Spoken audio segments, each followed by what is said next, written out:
नरेंद्र जी? हाँ जी बताइए।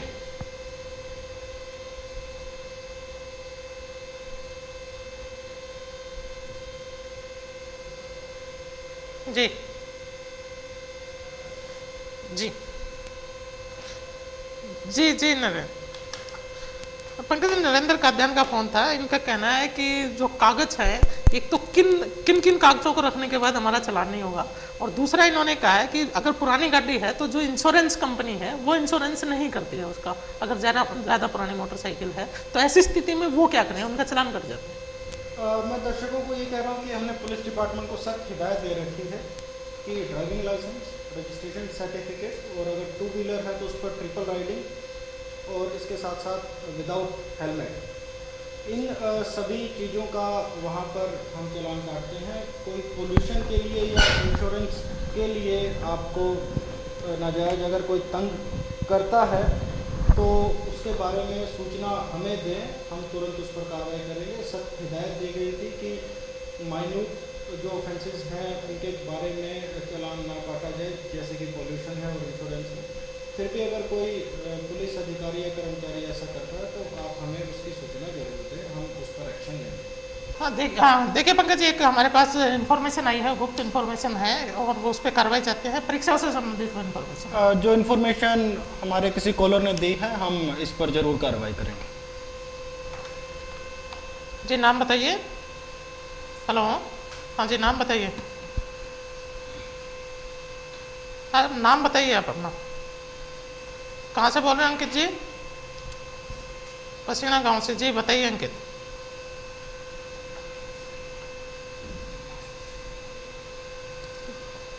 अच्छा जी, आपने उसकी कंप्लेंट दर्ज कराई क्या? तो आप उसकी कंप्लेंट दर्ज कराइए अंकित जी। पंकज जी, इनका कोई मोबाइल की है ना, बोल दिया गया होगी कंप्लेंट। ऐसी तमाम घटनाएं जहां पर आपका कोई चीज़ गुम हो गई हो या चोरी हो गई हो, वो संबंधित थाने में या पुलिस चौकी में जाकर उसकी कंप्लेंट जरूर दर्ज करवाएं, और जो भी आप कंप्लेंट दर्ज करवाते हैं उसकी रिसिप्ट वहां से फ्री ऑफ कॉस्ट जरूर ले लें। जी बताइए, नाम बताइए। महिपाल जी सेक्टर 18 से बोल रहे हैं। जी बताइए।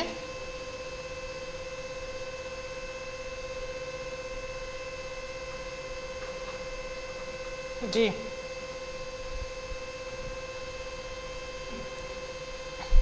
जी जी महिपाल जी। पंकज जी, ये महिपाल जी का फ़ोन है, और ये कहना है कि सेक्टर 18 में इन्होंने पहले भी ये शिकायत दर्ज कराई है कि जो बाहरी वाहन है वो अंदर से आते हैं, वो चाहते हैं कि बाहर से अगर निकले तो। मैं इनकी समस्या को डिटेल में नहीं समझ पाया हूँ। इनका फ़ोन नंबर हमने नोट कर लिया है। अगर ओवरलोडेड व्हीकल्स की बात है उस पर हमने ज़रूर पिछले हफ्ते एक्शन लिया था और ऐसे व्हीकल्स के चालान भी काटे थे। बाकी ये किस भारी वाहन की बात कर रहे हैं वो हम इनसे फ़ोन पर संपर्क करके इनकी सूचना ले लेंगे और उसके बारे में कार्रवाई करेंगे, जो भी कानूनन उस पर कार्रवाई बनती है। जी नाम बताइए। जी विकास, कहाँ से बोल रहे हैं? गड्डी बलोच से। जी देखिए विकास जी, इस कार्यक्रम में ये चौथी इस तरह की इंफॉर्मेशन आपको दी जा रही है कि जितनी भी भर्ती से संबंधित है वो सारा का सारा भर्ती बोर्ड वो हिसार शिफ्ट कर दिया गया है। एसपी साहब ने इस कार्यक्रम में आज भी ये बात आपको बताई है। तो प्लीज़ देखिए, कार्यक्रम है, आप सब दर्शकों से हमारी निवेदन है कि इस कार्यक्रम में जो इम्पोर्टेंट जो इशू हैं आप वो उठाइए, जो समस्याएं हैं वो उठाइए। बिल्कुल, दर्शकों की मांग थी कि समय को बढ़ाया जाए। हमने 40 मिनट की जगह 1 घंटा ये समय कर दिया था, लेकिन दर्शकों की अपील की जाती है कि पुलिस विभाग से संबंधित जो एसपी के लेवल के क्वेश्चन है वो करें, क्योंकि समय अभी भी हमारे पास थोड़ा 1 घंटे का समय कम है और पानीपत की जनता बहुत बढ़िया और जनता शायद वंचित रह जाती है आपके जो कॉल आते हैं उनकी वजह से। तो कृपया जो कॉल्स एसपी के लेवल की वो की जाए। जी नाम बताइए। आशीष मंजाल, बिशम स्वरूप कॉलोनी से। जी मंजाल साहब बताइए। जी जी जी आशीष जी।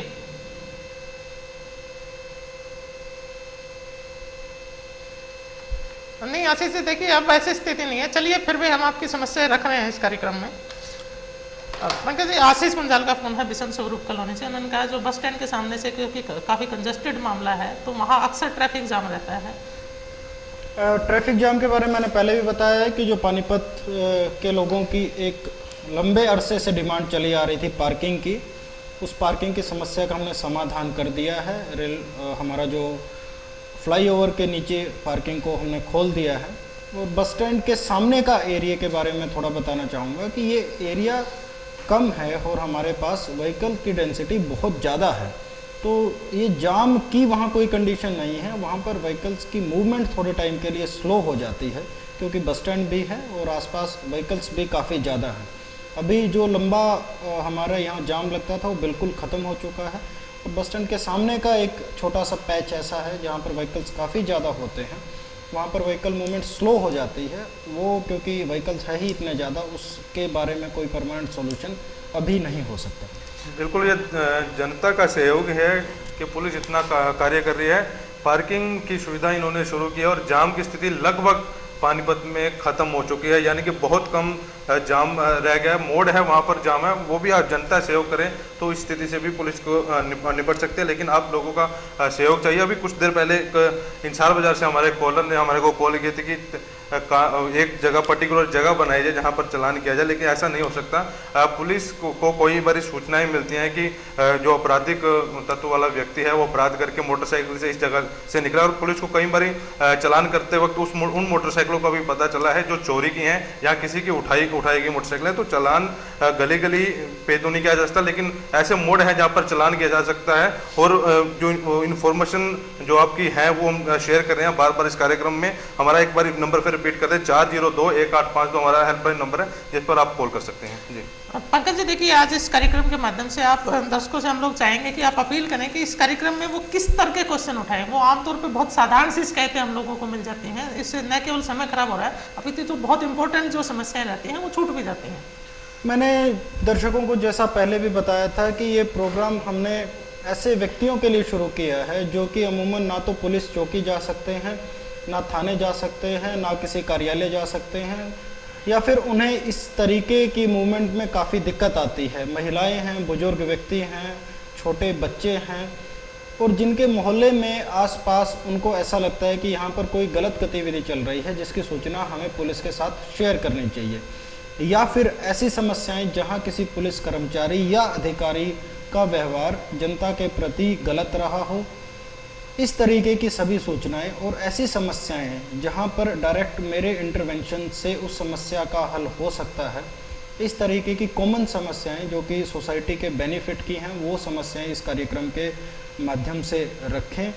छोटी मोटी समस्याएं जहां आपस का लड़ाई झगड़ा है आपका या कोई और इंसिडेंट है, उनको पहले कंसर्न पुलिस चौकी या पुलिस थाने में ज़रूर सूचित करें, और वहाँ कार्रवाई नहीं होती है तो मेरे कार्यालय में आकर मुझे सूचित करें। और ये जो हमने एक प्लेटफॉर्म बनाया है, ये ऐसे व्यक्तियों के लिए बनाया है जो कि ना तो कार्यालय आ सकते हैं या फिर समाज में उन्हें इस तरीके से थोड़ा दिक्कत आती है कि चौकी, थाने या कार्यालय में आने से।